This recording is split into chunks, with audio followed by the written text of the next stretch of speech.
Nino. On va raconter pourquoi on est là, pourquoi on aime bien venir dans le parc, qu'on aime bien venir pique-niquer, regarder les oiseaux. Oui, ça fait depuis que je suis petit que je viens ici avec mes parents. Là, je viens avec le chien depuis 3 ans ici et c'est quasiment 3-4 fois par semaine. On est là, c'est le footing, les balades en famille. Mes enfants ont appris à faire du roller ici, du vélo. Moi j'ai passé des nombreuses fêtes de l'UMA ici par exemple. Je suis originaire de la Courneuve, je suis né à la Courneuve, j'ai grandi à la Courneuve. Pour moi le parc de la Courneuve c'est notre seul moyen de pouvoir s'évader, faire du sport. Et c'est le seul moyen de pouvoir un petit peu s'aérer l'esprit. Je traverse très régulièrement à vélo ou à pied ce parc parce que je trouve que c'est un espace de tranquillisation par rapport à l'agitation de la ville. Et le parc Georges Valbon, c'est quand même le seul parc urbain paysager qui a été construit totalement. Il y avait un grand bidonville sur la Courneuve. Lorsqu'ils ont décidé de détruire le bidonville dans les années 60, au début des années 60,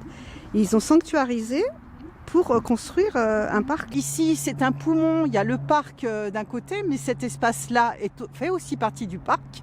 C'est ce qu'on voit sur toutes les photos du département sur le parc Georges Valbon. C'est pas un endroit qui est déconnecté du parc. J'avais entendu dire des élus dire que mais personne n'occupe ce parc. Bien sûr que si. Ce parc c'est notre bien commun. C'est là où on fait toute notre vie. Voilà, ici. Je sais pas, regardez, vous voyez, on est bien, le parc il est grand, on est bien, on peut s'amuser, on peut faire ce qu'on veut. Il y a des gens qui font leur footing. Nous on vient, on fait du vélo, on fait tout ce qu'on a à faire, vous voyez. Ce parc a été aussi pour moi pendant le confinement et pour tous les gens confinés autour de moi dans ces quartiers très très difficiles actuellement, où il est très difficile de vivre parce que les maisons ne sont pas grandes. Ce parc était vraiment une source d'espoir. J'ai toujours l'impression que c'est un espace qui aurait été protégé. J'ai gardé cette impression longtemps, mais maintenant non. Apparemment, il y a un projet d'urbanisation autour du parc Georges Valbon. Un projet qui est un projet très avancé maintenant de bétonisation de l'aire des vents, qui est cet immense espace là qu'on voit autour de nous, qui est dans le parc Georges Valbon. C'est comme si, je sais pas, on se verrait pas. C'est comme si là où je suis, il y a un bâtiment. C'est pas logique pour moi. C'est un parc. C'est, je sais pas.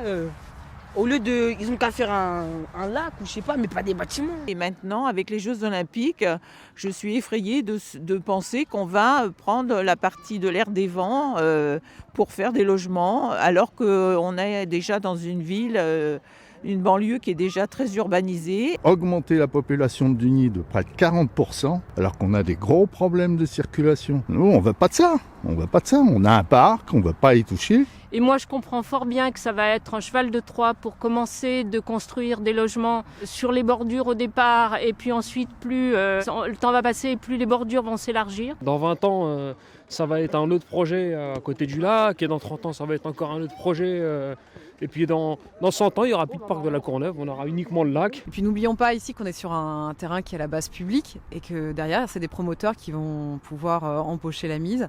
Donc il y a vraiment une dimension de spéculation immobilière et de ce qu'on appelle l'urbanisation néolibérale, c'est-à-dire que l'État fait des investissements et les acteurs privés récupèrent la mise. Ça s'est rendu possible parce que les Jeux Olympiques arrivent. Les Jeux Olympiques sont l'excuse à peu près pour faire toutes les dérogations possibles, imaginables à toutes les règles d'urbanisme. Et là, c'en est une. Il s'agit de vendre une partie du domaine public utilisé par le public. Ma lutte pour protéger le parc a commencé il y a bien longtemps, déjà en 1997, contre le projet d'autoroute qui devait traverser le parc. Il y a eu ce projet de faire des logements, le Central Park, avec 24 000 logements que M. Castro avait pensé faire. Quand le COJO, Paris 2024, de même que la Solidéo, vante des Jeux Olympiques avec une ambition environnementale forte, quand on dézoome et on regarde l'impact sur un territoire, et notamment sur le 93, ça pose quand même une question, et c'est même, je dirais, une incohérence. On voit un peu partout le même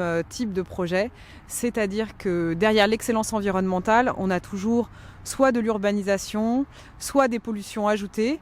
Et pour nous, ça, c'est vraiment pas possible parce qu'on nous a promis un héritage, on nous a promis l'excellence environnementale, la transparence démocratique. Et pour le moment, rien de tout ça est présent dans les projets JO. Donc moi, je suis ici pour manifester mon opposition à ce projet tel qu'il est. Parce que démocratiquement, il y a vraiment un manque de démocratie par rapport à la discussion de ces projets-là. C'est pas avec quelques enquêtes publiques où il y a une poignée de gens qui répondent qu'on peut créer un véritable débat Parce qu'on a ras-le-bol quand même du fait que les choses se décident sans que les habitants ne soient pour le moins consultés, quoi. C'est-à-dire leur avis, on n'en a rien à foutre. C'est en fait dans une démarche de métropolisation de la Seine-Saint-Denis que ces projets se pensent, sont pensés par des acteurs qui sont très éloignés des réalités. C'est pas les terrains qui manquent, il y a des tas de lieux où il y a des friches industrielles par exemple, donc on peut construire. Le CIO n'a pas demandé cet espace